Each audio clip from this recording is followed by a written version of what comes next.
Hi everyone. आज हम बात करने वाले हैं पेरीमेनोपॉजल हेयर फॉल की। ये हेयर फॉल जो 40s की एज में होता है, जब मेनोपॉजल एज होती है 45-50 के आसपास, तो उसके पहले जो हेयर फॉल शुरू होता है that is perimenopausal hair fall. तो इस हेयर फॉल में ये थोड़ा अलग होगा नॉर्मल हेयर थिनिंग से, नॉर्मल हेयर फॉल से, जो एक यंग एडल्ट को होता है, और इसलिए इसकी अप्रोच भी अलग होगी, इसके रीजंस अलग हैं। और आज की वीडियो में हम बात करेंगे कि ये पेरीमेनोपॉजल हेयर फॉल होता क्यों है और कैसे आप एक डिफरेंट अप्रोच से इसको एड्रेस कर सकते हैं, कि कुछ ऐसे सप्लीमेंट्स जो कंज्यूम करके हेयर फॉल कम होगा, और क्या चेंजेस हो रहे हैं एक्चुअली, जिसमें आप क्या ट्रीटमेंट्स क्लिनिक में करवा सकते हैं, और कुछ ऐसी चीज़ें जो आप घर पर भी कर सकते हैं जिससे पेरीमेनोपॉजल हेयर फॉल में बहुत अच्छा रिजल्ट आएगा। और इसके बारे में मैं डिटेल में आज बात करने वाली हूँ, और मैं आपको डिटेल में इसलिए बता पा रही हूँ क्योंकि मैंने भी पेरीमेनोपॉजल हेयर फॉल एक्सपीरियंस किया है। तो सबकी अपनी लाइफ की जर्नी होती है, और उसकी वजह से हमारे हार्मोनल चेंजेस जो होते हैं उसकी वजह से ये हेयर फॉल होता है, और अगर हम सही तरीके से उसको एड्रेस नहीं करेंगे तो रिजल्ट्स नहीं मिलेंगे।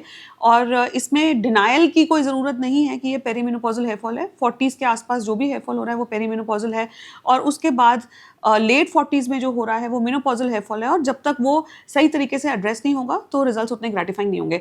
मेरे केस में ये रहा कि मैंने कुछ 3-4 साल पहले एग्स फ्रीज कराने का सोचा, और तब मुझे इंजेक्शंस लगे एग्स फ्रीजिंग के टाइम पे, जो आप लोग से काफ़ी लोग इससे रिलेट कर पाएंगे अगर आपने एग फ्रीज कराए हैं या IVF के लिए ट्राई किया है।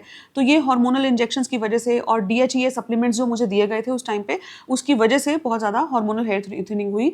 और DHEA सप्लीमेंट्स ऐसे होते हैं कि जो जिनमें ये पता है सबको कि उसकी वजह से भी अलग से हेयर थिनिंग होती है। अब हार्मोनल चेंजेस नॉर्मली भी 40 प्लस की एज में हो रहे होते हैं, जिसकी वजह से ये होता है कि ईस्ट्रोजन लेवल्स थोड़े कम हो जाते हैं, और कंपैरेटिवली मेल हार्मोन्स थोड़े बढ़ जाएंगे, और थायराइड चेंजेस भी हो रहे होते हैं उसी टाइम पे, और स्ट्रेस लेवल्स अगर आपके ज़्यादा हों। लेकिन साथ में हार्मोनल हेयर थिनिंग में एक्चुअली होता ही ये है कि आपके बाल बिल्कुल थिन, फ्रिजी, ब्रिटल, कमज़ोर हो जाते हैं, क्योंकि वो डायमीटर में कम हो रहे हैं। तो जब वो डायमीटर में कम होंगे तो वो पतले होते जाएंगे, और अल्टीमेटली वो ग्रो करना ही बंद कर देंगे। सो बेसिकली हेयर फॉलिकल ही श्रिंक हो रहा है, और हेयर फॉलिकल जब श्रिंक होगा तो उसमें से हेल्दी हेयर नहीं ग्रो करेगा, और ब्लड सप्लाई कम हो रही है हेयर फॉलिकल में, ऑक्सीडेटिव स्ट्रेस बहुत ज़्यादा हो रहा है, और इसके लिए आपको अलग से कुछ सप्लीमेंट्स लेने पड़ेंगे जो आपके हार्मोनल इम्बैलेंसेस को ठीक करें, और ऐसे सप्लीमेंट्स जो ब्लड सप्लाई बढ़ाएं आपके स्कैल्प में हेयर फॉलिकल को, कि मिनिएचराइजेशन और उसकी श्रिंकिंग को कम करें। तो ऐसे में सबसे अच्छे सप्लीमेंट्स रहेंगे फाइटोएस्ट्रोजेंस। देखिए, आयरन, विटामिन डी, B12, ये सारी चीज़ें तो आपने एड्रेस करनी है।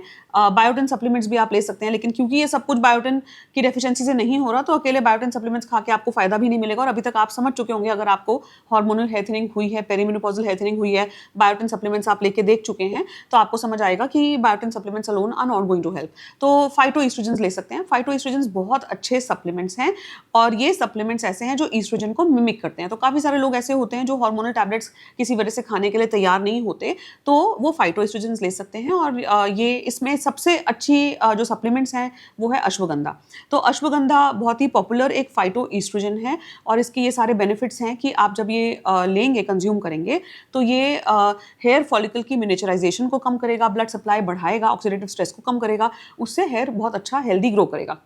ऑफकोर्स अश्वगंधा अकेले लेने से पेरीमेनोपॉजल हेयर थिनिंग पूरी तरह से तो एड्रेस नहीं होने वाली, तो अश्वगंधा के अलावा फिर और बहुत सारे सप्लीमेंट्स हैं जो आप ले सकते हैं। तो फाइटोएस्ट्रोजेंस एक पूरी फैमिली है। इसमें सोया आइसोफ्लेवोन्स होते हैं, इसमें फ्लैक्स सीड होती है, और सनफ्लावर सीड एक्सट्रैक्ट्स होते हैं, बहुत सारी और सारी चीज़ें हैं जो आप ले सकते हैं, जो कि उन लोगों के लिए अच्छी हैं जिनको हार्मोनल इश्यूज़ बहुत ज़्यादा नहीं है कि उन्हें हार्मोनल टैबलेट्स लेनी पड़े।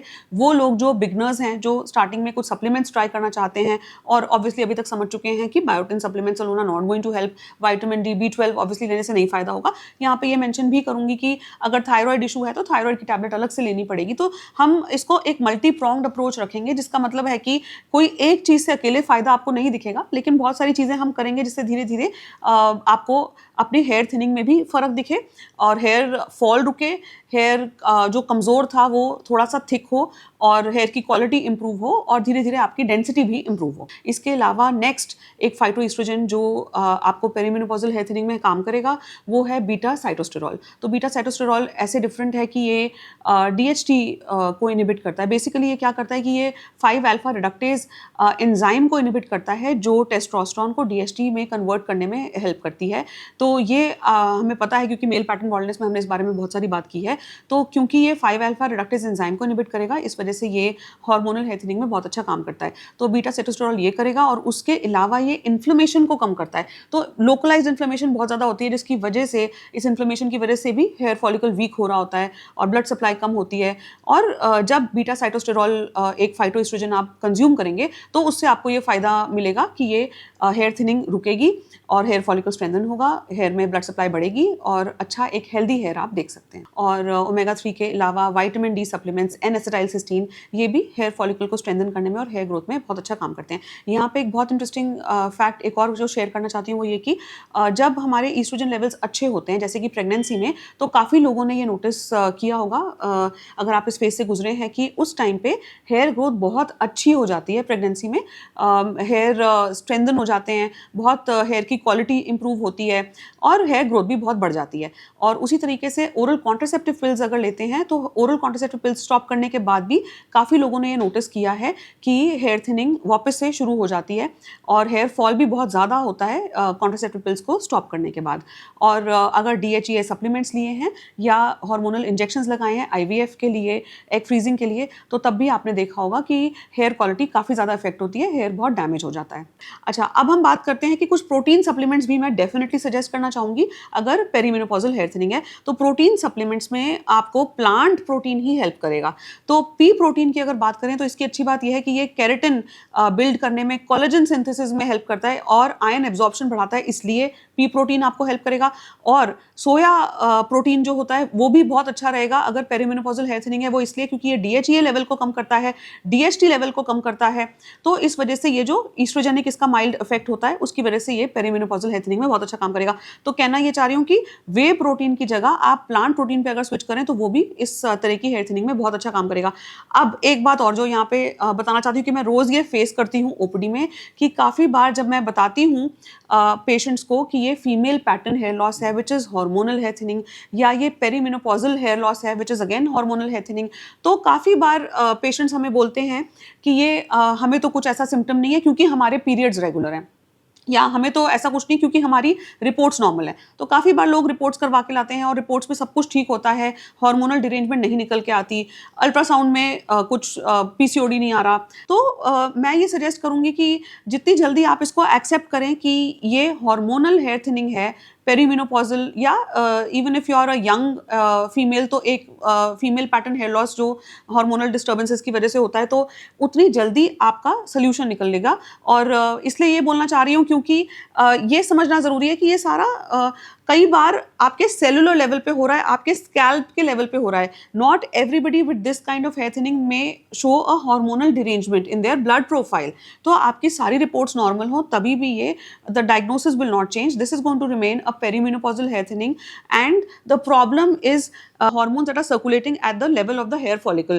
तो हमें जिसकी वजह से सिर्फ ये सप्लीमेंट्स खाने से बेनिफिट नहीं मिलेगा और हमें कुछ ऐसे ट्रीटमेंट्स घर पे करने होंगे या क्लिनिक में करवाने होंगे जिससे कि आपके उस जगह पर जहाँ पे हेयर फॉलिकल श्रिंक हो रहा है, जहाँ ब्लड सप्लाई कम हो रही है, हेयर फॉलिकल मिनिएचराइज हो रहा है, आपके हेयर फॉलिकल को प्रॉपर न्यूट्रिशन नहीं मिल रहा, तो वहाँ पे वो ट्रीटमेंट्स करने से आप अपने हेयर फॉल को रोक सकते हैं, पेरीमेनोपॉजल हेयर थिनिंग को अच्छे से एड्रेस कर सकते हैं, हेयर फॉलिकल स्ट्रेंथन होगा, ब्लड सप्लाई बढ़ेगी, डेंसिटी बढ़ेगी और हेयर अल्टीमेटली ग्रो करेगा। तो अब देखते हैं कि वो ट्रीटमेंट्स क्या हैं जो आप घर पे कर सकते हैं और कुछ वो ट्रीटमेंट्स जो आप क्लिनिक में करवा सकते हैं।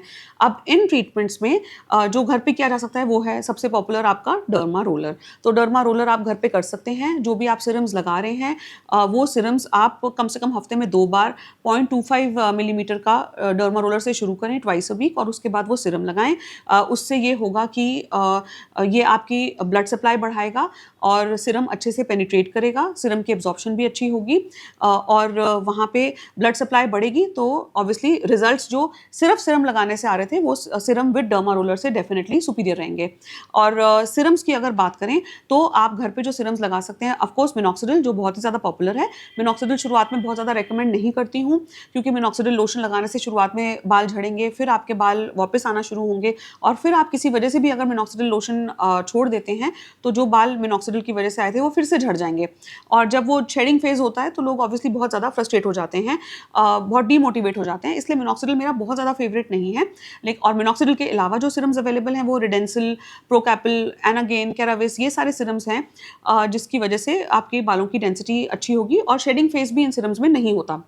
अब ये सिरम्स की अच्छी बात ये है कि ये सिरम्स वैसे भी अवेलेबल हैं और ये सिरम्स में साथ में आपको फिनास्ट्राइड, ड्यूटास्ट्राइड के साथ भी ये सिरम्स अवेलेबल हैं। तो फिनास्ट्राइड, ड्यूटास्ट्राइड वो सप्लीमेंट्स हैं जो हम मेल पैटर्न बॉल्डनेस में भी बहुत देते हैं और ये भी वो सप्लीमेंट्स हैं जिनमें एंटी एंड्रोजन इफेक्ट है और जो फीमेल पैटर्न हेयर लॉस में, पेरीमेनोपॉजल हेयर थिनिंग में भी बहुत अच्छा काम करते हैं। तो for somebody who does not want to take finasteride tablets, तो उनके लिए ये वाले रिडेंसिल, प्रोकैपिल वाले हेयर सिरम्स अवेलेबल हैं आजकल बहुत अच्छे जो फॉर्मुलेशंस में, जिनमें रिडेंसिल, प्रोकैपिल के साथ रैकिडोनिक एसिड, कीटोकोनाजोल, विटामिन डी और साथ में आपको फिनास्ट्राइड या ड्यूटास्ट्राइड भी मिलेगा जो कि आप लोकली अप्लाई कर सकते हैं, क्योंकि लोकल एप्लीकेशन के रिजल्ट्स अच्छे रहेंगे, क्योंकि ये बहुत इंपॉर्टेंट है, क्योंकि आपको कुछ घर पे भी एफर्ट करना है और कुछ आपको क्लिनिक में ट्रीटमेंट्स कराने हैं ताकि हम एक मल्टी प्रोंग्ड अप्रोच से जल्दी और बहुत अच्छा रिजल्ट अचीव कर सकें।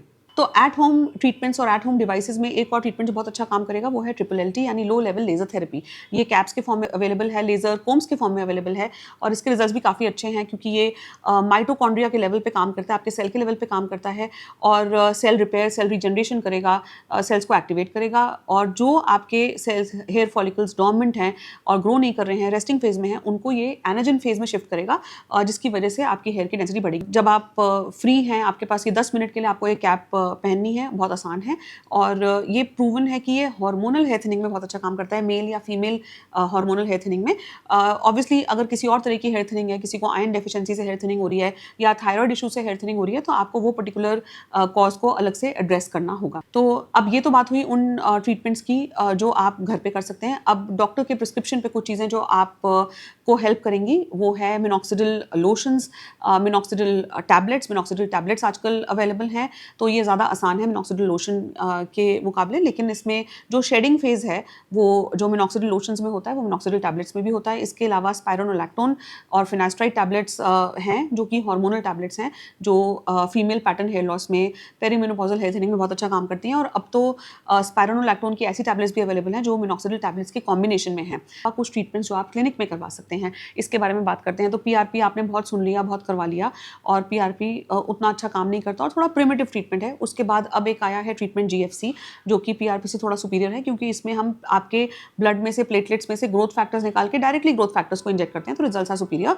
अब एक ट्रीटमेंट जो बहुत ही अच्छा है जिसमें आपका ब्लड भी लेने की जरूरत नहीं है वो है फॉलिक्यू। तो फॉलिक्यू एक बहुत ही पॉपुलर ट्रीटमेंट है जिसमें botanical extract, stem cells, hair boosters के कॉकटेल्स हैं जो स्कैल्प में बहुत सुपरफिशियली इंजेक्ट किए जाएंगे और जो इंजेक्शंस नहीं लगवाना चाहते वो डर्मा पेन से भी ये ट्रीटमेंट करवा सकते हैं क्लिनिक में और इसके रिजल्ट्स बहुत अच्छे हैं, क्योंकि इसमें बहुत सारे अलग अलग तरह के ग्रोथ फैक्टर्स, स्टेम सेल्स होने की वजह से हमारा हेयर फॉलिकल जब स्ट्रेंथन होगा तो डेंसिटी इंप्रूव होगी। अब फॉलिक्यू के अलावा एक ट्रीटमेंट और जो बहुत अच्छा है वो है एक्सोसोम्स। तो एक्सोसोम बहुत पॉपुलर होते जा रहे हैं, लगाने के फॉर्म में भी एक्सोसोम अवेलेबल हैं, स्किन के लिए भी हैं, हेयर के लिए भी हैं और अब थर्ड जनरेशन एक्सोसोम्स भी आ गए हैं। ये एक्सोसोम्स ऐसे हैं कि ये सिग्नल्ड होते हैं और ये एक पर्टिकुलर कॉज, एक पर्टिकुलर एक्शन की तरफ ड्रिवन होते हैं। तो ये आपके सेल को सिग्नल भेजते हैं कि हाँ, हमें हेयर फॉल को रोकना है, हमें ब्लड सप्लाई बढ़ानी है, हमें न्यूट्रिशन हेयर फॉलिकल में बढ़ाना है, फॉलिकल को रेस्टिंग फेज से हटा के एनाजन फेज में लेके जाना है, हेयर ग्रोथ प्रमोट करनी है।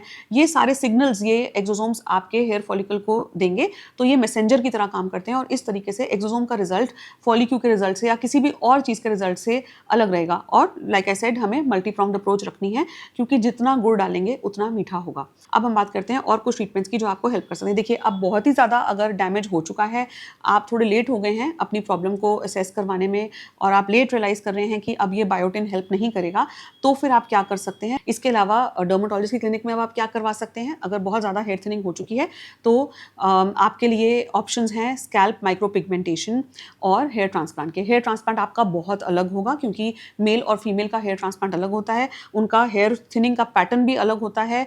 जैसे कि मैंने बताया कि मेल्स में हेयर लाइन रिसीड करती है और फीमेल्स में पार्ट पार्टिंग वाइड होती है और इस वजह से फीमेल्स का हेयर ट्रांसप्लांट बिल्कुल अलग होगा और हेयर ट्रांसप्लांट किया जा सकता है। आपके साथ में अंडरलाइंग इश्यूज को एड्रेस करते हुए हेयर ट्रांसप्लांट किया जाएगा, लेकिन ऑब्वियसली तब जब बाकी सारी चीज़ें फेल हो चुकी हैं या आप बहुत ही लेट स्टेज पे आए हैं और आप बहुत जल्दी रिजल्ट चाहते हैं। तो ये हेयर ट्रांसप्लांट की बात हुई। और जैसे मैंने बताया स्कैल्प माइक्रोपिगमेंटेशन, जिनके थोड़े बहुत पैचेस हैं वो स्कैल्प माइक्रोपिगमेंटेशन भी करवा सकते हैं। स्कैल्प माइक्रोपिगमेंटेशन ऐसा ट्रीटमेंट है जिसमें जैसे हम टैटू बनाते हैं हाथ पे या पैर पे, उसी तरह से वो टैटू पिगमेंट आपके स्कैल्प में डाला जाता है, माइक्रो नीडलिंग की जाती है और वो परमानेंट होता है। लंबे समय तक उसका रिजल्ट रहेगा। आपके हेयर कलर के हिसाब से वो पिगमेंट आप डलवा सकते हैं जो कि कैमोफ्लेजिंग इफेक्ट देगा और फिर जहाँ भी वो थिनिंग है आपकी हेयर लाइन में, आपके साइड से बाल हल्के हो रहे हैं या आपकी पार्टिंग वाइड हो रही है, उस जगह पर जहाँ पे बहुत ज़्यादा हेयर थिनिंग है वहाँ पे आपके डॉक्टर पिगमेंट इन्फ्यूज़ करेंगे ताकि जिससे कि वो कैमोफ्लेज इफेक्ट से आपके बाल घने लगें, आपके बालों में डेंसिटी नजर आए। I hope the video was informative. Skin और हेयर के ऐसे और इन्फॉर्मेटिव कंटेंट के लिए आप हमें यूट्यूब और इंस्टाग्राम पर भी फॉलो कर सकते हैं। हमारा यूट्यूब और इंस्टाग्राम हैंडल है दादू मेडिकल सेंटर और DMC trichology. Thanks for watching.